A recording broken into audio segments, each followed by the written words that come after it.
Bonjour, dans cette vidéo, nous allons apprendre comment additionner et soustraire des fractions. Tu te souviens comme il est facile de multiplier des fractions? Tu multiplies les nombres du haut, puis ceux du bas, et tu obtiens ta réponse. Alors tu te dis peut-être que si tu fais la même chose avec les additions, tu obtiendras la bonne réponse. Essayons, mais j'ai un très mauvais pressentiment à ce sujet. Essayons d'additionner une demi plus une demi. Si tu additionnes les nombres du haut, tu obtiens 2. Et si tu additionnes les nombres du bas, tu obtiens 4. Si on simplifie 2 sur 4, on obtient 1 sur 2. Mais, attends, ça ne peut être juste. Si on ajoute la moitié d'une pizza à une autre moitié, on devrait obtenir une pizza entière, pas seulement une demi-pizza. Oups, je crois que nous avons fait une grosse bêtise. Bon, pas de panique. On respire profondément. Voici ce que nous avons fait faux. En mathématiques, il y a une règle que nous appelons la priorité des opérations, et qui dit que tu dois d'abord effectuer les multiplications et les divisions avant les additions et les soustractions. Et parce que les fractions ne sont en fait que des divisions, si tu additionnes en premier les nombres du haut et ceux du bas avant d'effectuer les divisions, tu brises cette règle. Heureusement, il y a une astuce qui va nous permettre d'additionner les fractions sans avoir à les diviser. Mais attention, cela ne fonctionne que si toutes les fractions ont le même dénominateur, c'est-à-dire le même nombre en bas. L'astuce consiste à additionner uniquement le numérateur, c'est-à-dire les nombres du haut, et garder le dénominateur dans notre réponse. Par exemple, pour additionner 1 sur 2 plus 1 sur 2, on additionne le numérateur. 1 plus 1 nous donne 2.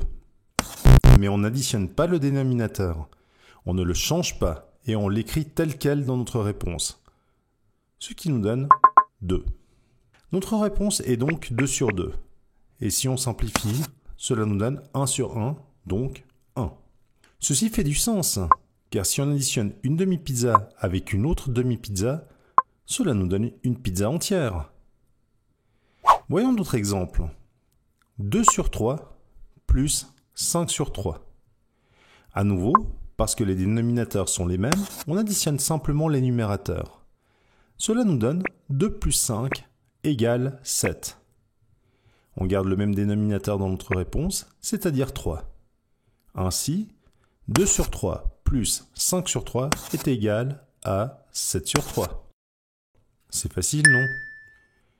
Ok, nous avons compris les additions, mais comment soustraire des fractions? Est-ce que cela marche de la même façon?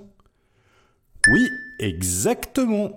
Si les dénominateurs, c'est-à-dire les nombres du bas, sont les mêmes, tu n'as qu'à soustraire les numérateurs, c'est-à-dire les nombres du haut, et garder les mêmes dénominateurs. Tu obtiens ainsi ta réponse. Prenons un exemple. 7 sur 5 moins 4 sur 5. Comme les dénominateurs sont les mêmes, il te suffit de les soustraire. Ainsi, 7 moins 4 égale 3.